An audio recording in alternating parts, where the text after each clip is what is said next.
Silakan duduk. Terima kasih, walaupun dalam keadaan mungkin tadi saya sempat deg-degan juga ya tiap kali jemaat, hari Jumat kadang-kadang hujan. Saya cuma bilang, Tuhan boleh deh hujan jam 3:30 berhenti ya, biar air yang mungkin tergenang bisa nyusut sedikit supaya ibu bisa jalan ya. Tapi Tuhan baik, Tuhan dengar doa kita semua, bukan saya aja, supaya kita bisa bersama-sama kembali untuk bertemu pada saat ini. Walaupun mungkin sebagian tidak hadir, tapi kita tahu yang hadir pada saat ini terima berkat Tuhan yang luar biasa ya. Ibu-ibu di sini baru ketahuan rahasianya. Kalau saya kan setiap ada jadwal buat khotbah udah tahu dong bahwa hari ini Jumat ini saya khotbah gitu ya. Saya udah siapin yang biasa, yang mau saya keluarkan buat firman Tuhan. Tetapi kemarin pagi saat saya bangun pagi habis pipis, saya selalu biasa doa pagi ya sebelum azan. Ada suara di hati saya, bawain firman, jangan simpan akar kepahitan ya. Aduh, saya mesti cari lagi dong ayat-ayatnya, persiapannya. Tuhan, nggak yang ini aja, saya bilang gitu ya. Jangan sampaikan jangan simpan akar kepahitan. Tadi pagi saya masih siap-siap, Ibu Amoy datang, saya masih pegang Alkitab. Dipuji Tuhan, rupanya ini jawabannya ya. Ada banyak ibu-ibu yang kelihatannya sudah baik-baik, tapi masih simpan akar kepahitan. Ya, hari ini kita menyongsong tahun 2023, kita mesti buang semua itu.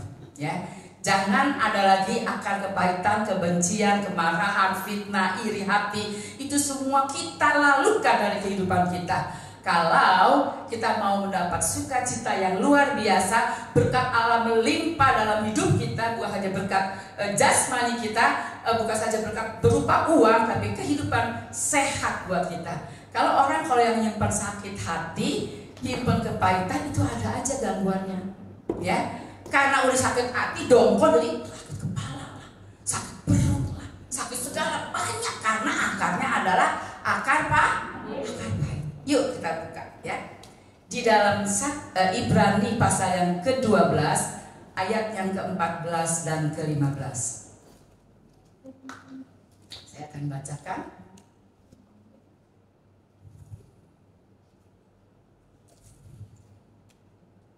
Rupanya ada rahasianya ya. Makanya kita mau lihat, mau turuti tuntunan Tuhan dalam kehidupan kita semuanya ada baik-baik saja. Udah dapat semua? Ibrani pasal yang ke-12 ayat yang ke-14 dan ke-15. Ya.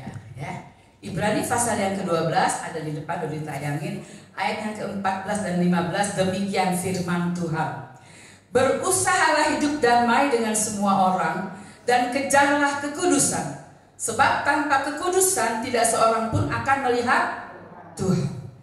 Jagalah supaya jangan ada kasih karunia. Jagalah supaya jangan ada seorang pun menjauhkan diri dari kasih karunia Allah, agar jangan tumbuh akar yang pahit, yang menimbulkan kerusuhan dan yang mencemarkan banyak orang.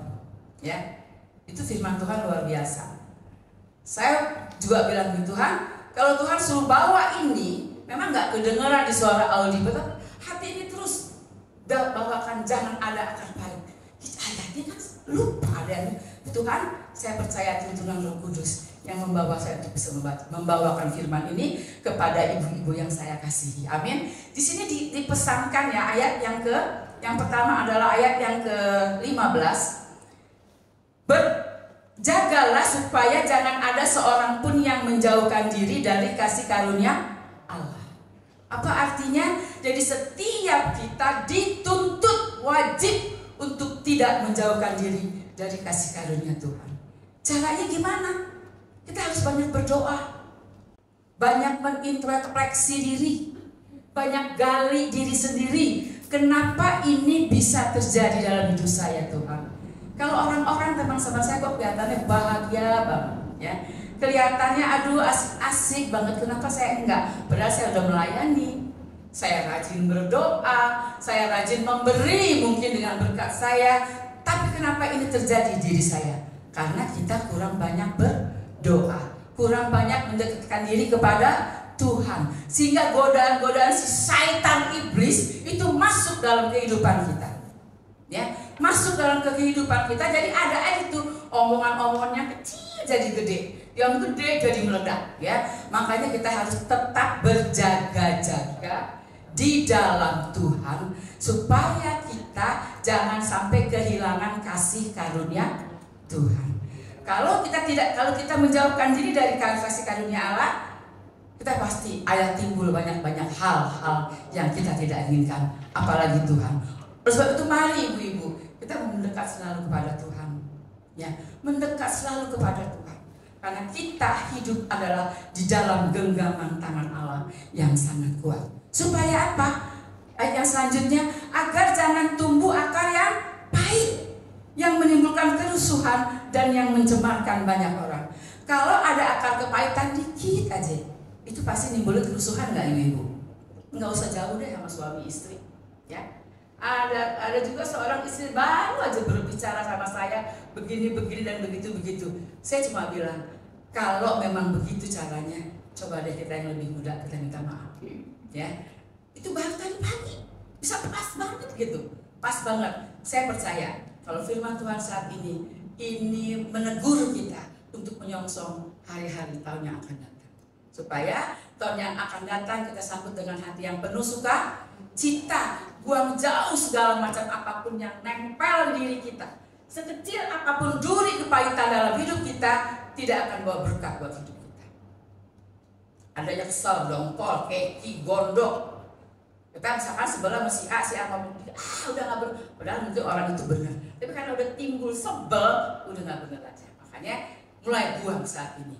Mulai buang. Yang sama suami buang, yang sama anak buang, yang sama mantu buang, yang sama tetangga buang, yang sama teman seibadah buang.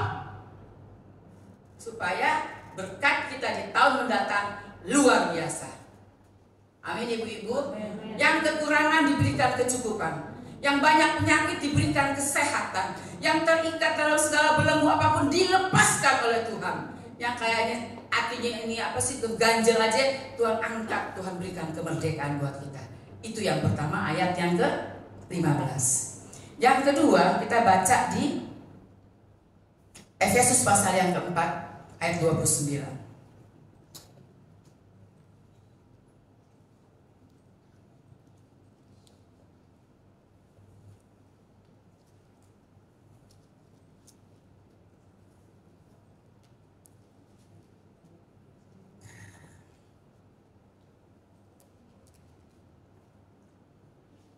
Ya, Efesus 4 yang ada 29, demikian firman Tuhan. Janganlah ada perkataan kotor keluar dari mulutmu, tetapi pakailah perkataan yang baik untuk membangun di mana perlu, supaya mereka yang mendengarnya beroleh kasih karunia. Kalau kita negur orang dengan perkataan yang tidak baik, bukan berarti perkataan kotor, belepotan, kotor-kotor, atau mungkin juga kebun binatang. Kadang-kadang perkataan kita kayaknya sih bagus ya, tapi nyelekit banget di hati. Benar nggak ibu-ibu? Halo, masih ada kan ibu-ibu di sini? Mungkin kita nggak pakai perkataan kebun binatang, kita mungkin nggak pakai perkataan yang segala, tapi kadang-kadang suka tajam seperti sembilu. Itu yang membuat orang jadi luka hatinya. Ya, maka jangan kebiasaan seperti itu. Supaya mereka yang mendengarnya beroleh kasih karunia, supaya mendengar omongan kita jadi oh iya ya, oh terima kasih Tuhan, saya ditegur sama teman saya. Oh terima kasih Tuhan, saya ditegur sama Bu Nonon misalnya. Maaf kalau saya juga negur orang nggak pakai olok-olok lah. Oh enggak, yang memang tidak benar, tidak benar. Yang memang benar saya bilang benar. Jadi ya, harus ada kebenaran yang keluar dari mulut kita. Walaupun perkataannya dia disusun rapi lah, supaya nggak asal omdok doang, asal ngejeplak aja kalau kayak Benyamin bilang ya. Terus ya ayat yang ke-31 dikatakan di sini, segala kepahitan, kegeraman, kemarahan, pertikaian dan fitnah hendaklah dibuang dari antara kamu. Demikian pula segala kejahatan. Ya, ini yang jahat terakhir nih. Yang satu adalah kepahitan, kegeraman. Kita kadang-kadang sering kan geram sama orang tapi kita simpen. Aduh nggak enak sih, padahal gue pengen ngomong. Nah, itu kalau disimpan terus, ya udah jadi timbulnya kebencian. Dari benci timbul akar pahit. Udah mulai deh. Jadi penyakit ngegerogoti hidup kita. Amin ibu-ibu. Jadi segala perkataan itu kita harus buang dari mulut kita. Supaya apa? Kasih karunia tetap tinggal bersama kita. Ayat yang ke-32. Tetapi hendaklah kamu ramah terhadap seorang yang lain, penuh kasih mesra dan saling mengampuni, sebagaimana Allah di dalam Kristus telah mengampuni kamu. Dengar firman ini, kita harus saling mengampuni. Jangan saling mengutuki. Jangan bilang 7 turunan gue gak bakal maafin dia, 7 turunan gue gak bakal ngampunin dia. Kita juga hidup belum tentu 7 turunan, seturunan kita belum tentu bisa hidup. Betul gak ibu-ibu? Anak-anak masih kecil kita hidup gak ada. Boro-boro 7 turunan, 1 aja kita juga gak bisa hidup, gak bisa nikmatin hidup itu. Oleh sebab itu kita jangan ngeyel. Jangan ngeyel sama Tuhan.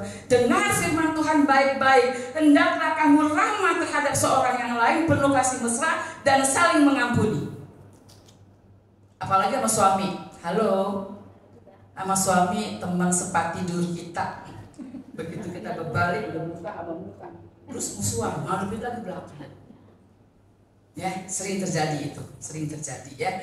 Jadi kita mau saat ini buang jauh tuh. Kalau memang ada persoalan kan Tuhan bilang, kalau kita berbuat dosa jangan sampai matahari terbenam. Kalau kita marah jangan sampai besok lagi, jangan sampai dosa. Jadi sebelum tidur udah mesti saling memaafkan yang punya suami ini. Udah nggak boleh lagi tidur mantat-mantatin. Saling mendekat supaya kasih mesra terjalin senantiasa dalam keluarga rumah tangga kita. Amin. Saya udah punya suami, anak kita harus jalin hubungan itu supaya nggak ada pertengkaran, perselisihan, ya. Anak-anak salah dikit kita ampunin deh. Jangan suka punya hati orang tua nih kaku banget. Dia yang lebih muda, dia anak gua mesti. Oh nggak ada, zaman sekarang nggak ada kayak gitu. Zaman sekarang ada banyak juga orang tua yang salah sama anak. Nggak mentang-mentang anak salah sepanjang masa, enggak ya ibu-ibu. Jadi kita harus lakukan ini. Kita harus mesra satu dengan yang lain. Ciptakan suasana kasih sayang kita kepada keluarga kita khususnya. Jangan jadi batu sandungan. Di luar kita kayaknya ramah banget, terkenal ibu baik loh. Tapi dalam rumahnya anaknya nyelutupnya lain. Nah, di rumah aja baik, padahal di luar aja baik, padahal di rumah kayak geledek. Ya, suami pun bilang kayak gitu. Gak jadi contoh. Ke gereja mah ke gereja, materi jangan sampai jadi batu sandungan. Kehidupan kita dalam Kristen harus menjadi batu loncatan. Lewat kita dia jadi bertobat. Lewat kita anak jadi baik. Lewat kita suami jadi duduk diam mau nurut di bawah kaki Tuhan. Ya, jangan kebanyakan merepet nih kayak radio rusak. Ya, kita harus memang suami harus ditegur. Jangan mentang-mentang kita harus tunduk kayak orang Jepang gitu, enggak juga.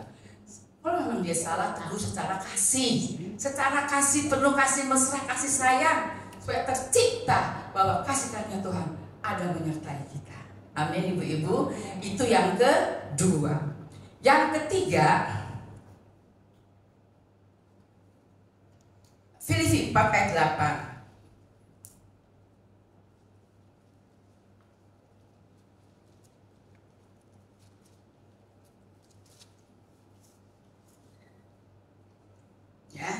Filipi 4:8 demikian firman Tuhan. Jadi akhirnya saudara-saudara semua yang benar, semua yang mulia, semua yang adil, semua yang suci, semua yang manis, semua yang sedap didengar, semua yang disebut kebajikan dan patut dipuji, pikirkanlah semuanya. Jadi kalau mau ngomong, mikir-mikir dulu. Minta hati yang bijaksana kepada Tuhan supaya kita bisa menegur seseorang, bahkan anak kita sekalipun. Kalau kita nggak mau dikurang ajarin anak, negur anak pun kita harus baik. Jangan mentang-mentang kita orang tua, negur anak pakai tuding, pakai nyap-nyap yang enggak. Dulu saya kalau negur anak saya ajak makan, beneran. Makan anu yuk. Bayar yang beres. Padahal deket sini ada yang tegur. Kalau di rumah kalau meledak kan entah ada mama saya, ada cicinya, ada ponakannya. Waduh, jadi berkat kan. Saya ajak. Mau makan di mana yuk? Di Anu nih. Iya. Dalam hati saya tar ya.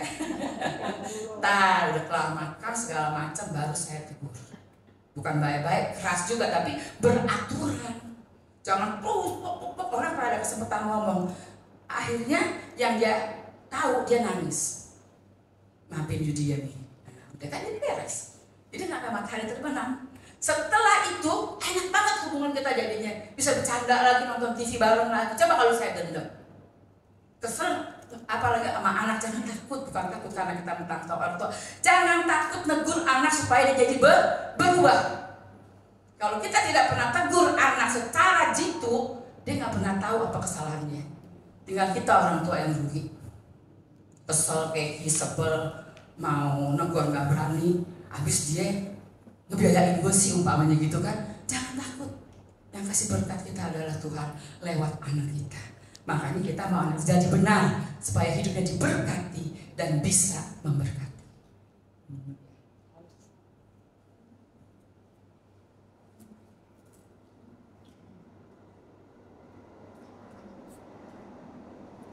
Jadi yang terakhir firman Tuhan di sini katakan, semua yang manis, semua yang mulia, semua yang adil, semua yang suci, semua yang manis dan sedap didengar, semua yang disebut kebajikan dan patut dipuji, pikirkan semua itu. Jadi mulai saat ini menyongsong hari tahun 2023 ke depan sana, kita harus punya sikap yang seperti ayat 8 di Filipi 4 ini.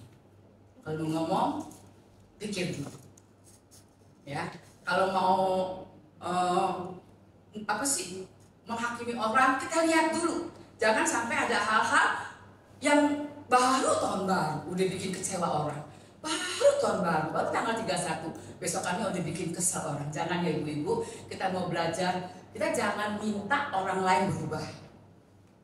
Perubahan terjadi kalau kitanya berubah lebih dulu. Apalagi yang masih punya suami. Kalau tahun 2022 cerewetnya minta ampun, sampai dia juga kesel banget. Tahun 2023 lebih lagi, wow, jangan harap dia datang sama Tuhan bertobat lewat kita. Jadi mulai sekarang persiapkan hati, persiapkan pikiran kita, persiapkan perkataan kita untuk berbuat lebih baik lagi supaya tahun 2023 mendatang semuanya boleh ada perubahan.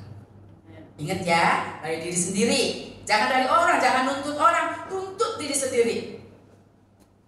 Caranya ya minta sama Tuhan hikmat, minta Roh Kudus yang pimpin kita. Yang tadi comel, jangan comel lagi. Ya, yang tadinya pengambulan, pengambekan, kesinggungan, jangan begitu lagi. Robah sikap kita. Ya, kita harus robah semua itu supaya semuanya bisa berubah. Kenapa saya bilang kayak gini? Beberapa puluh tahun yang lalu saya pernah sakit hati sama orang. Betul-betul sakit hati. Jangankan saya lihat mukanya, dengar namanya aja nih udah gregetan dalam hati. Benar. Saya berdoa kelihatan muka dia kayak memang iblis tuh pintar ya. Kita berdoa lagi sungguh-sungguh tuh muka dia kayak bolak-balik. Aduh, saya langsung berhenti berdoanya. Nggak ada lagi perkataan buat saya untuk menyembah, memuji Tuhan karena kelihatan muka dia. Nah itu sebenarnya akar pahit tuh di dalam hidup saya. Kalau nggak mungkin kayak gitu. Tapi saya bilang Tuhan gimana saya mesti ngelakuin ini? Ya, waktu itu saya belum pelayanan banget sih, cuman kan ya udah pelayanan altar juga lah, udah jadi muji segala macam itu belum suami saya meninggal. Suami saya juga tahu. Cara kita jadi setiap malam saya berdoa nggak minta macam-macam, Tuhan lembutkan hati saya, waktu saya bisa mengampuni dia. Dan setiap malam saya berdoa saya selalu bawa nama dia. Sampai akhirnya lama-lama nggak nempel lagi jadi flavor kalau kita doa. Nggak ada lagi tuh muncul bayang-bayang kayak begitu. Itu si iblis yang paling pintar tuh.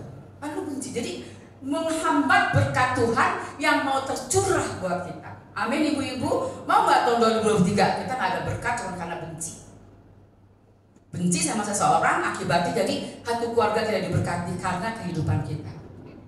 Ya apalagi sama orang-orang terdekat kita. Kita harus ciptakan suasana surgawi. Harus limpahkan kasih sayang. Walau mungkin kadang hati kita terasa tersinggung, kita lupakan karena kita adalah orang-orang yang percaya, anak-anak Tuhan yang lebih dulu harus bisa mengampuni. Kalau mereka orang yang belum kenal Tuhan, ya udah 7 turunan gak bakal turunin, gak bakal ngampunin. Kita nggak seperti itu. Kita marah, nggak boleh bangga matahari terbenam. Itu ajaran Tuhan yang luar biasa. Kalau matahari terbang kita masih marah lagi, itu tidak dapat berkat yang luar biasa dari Tuhan. Berkat sukacita yang terutama yang diambil. Jadi jangan curi kemuliaan Tuhan yang sudah ada sama kita. Bukan berkat-berkat rohani mungkin, tapi berkat sukacita itu nggak ada, bawahnya bukan kayak pepaya aja. You know pepaya? Panjang aja gitu kan. Jadi nggak bisa kita seperti itu. Kita harus menciptakan suasana surgawi sehingga orang yang lihat kita, aduh enak deh kayaknya ngomong ibu Amoy. Senang saya, itu artinya berkat sukacita yang luar biasa. Sehingga pancaran sinar kasih kemurahan Tuhan tercipta dari Dia untuk kita yang diajak bicara. Jangan malas baliknya, sebel gua ngomong sama dia, gak nyambung. Banyak kan ibu kayak gitu? Banyak. Kita harus minta sama Tuhan supaya kasih karunia Allah tetap melekat di dalam hidup kita. Supaya apa? Orang-orang yang dekat dengan kita, khususnya keluarga, khususnya suami, itu jadi sayang. Aduh, bini gue sekarang keren banget ya. Dulu mah bawelnya minta ampun, tapi sekarang luar biasa. Ya, puji-pujian itu yang menyemangati kita untuk hidup dalam berkemenangan. Amin ibu-ibu. Kalau Bu Ani suaminya ngatain kita aja, nggak berubah lu, percuma lu, kita semakin enak. Tapi kalau ada kuat pujian dari suami kita, dari anak kita, ya, dari tetangga kita yang sekitarnya, sekarang lain. Sekarang dia lain, itu artinya kemuliaan hanya untuk Tuhan. Bukan langsung kita baper bangga, gue mah memang baik, saya bilang gue gak baik gitu kan. Semuanya untuk kemuliaan nama Tuhan. Jadi mulai saat ini belajar untuk mengampuni, ciptakan suasana surgawi untuk kita tetap hidup berkemenangan di dalam Tuhan. Sehingga tahun 2023 nanti kita jadi saksi hidup, bukan katanya. Katanya dia udah baik sekarang, buktinya. Tapi saksi hidup kita jalani untuk orang-orang yang kita kasihi, terutama keluarga kita. Supaya nanti kita tahun 2023 boleh bergandengan tangan. Mungkin yang belum datang ke tempat ini, kita bisa sama-sama beribadah, memuliakan Tuhan lewat kehidupan kita. Amin. Jadi sekali lagi, jangan simpan akar pahit. Itu banyak benar dampaknya. Saya mengalami bertahun-tahun saya hidup di dalam keterpurukan. Tapi setelah saya buang semua itu, saya minta ampun, saya sebut namanya terus saat berdoa, Tuhan pulihkan saya sehingga saya saat ini bisa melayani di tempat ini. Tuhan Yesus memberkati. Kita naikkan satu pujian, Sungai Sukacitamu. Kita undang semua bangkit berdiri.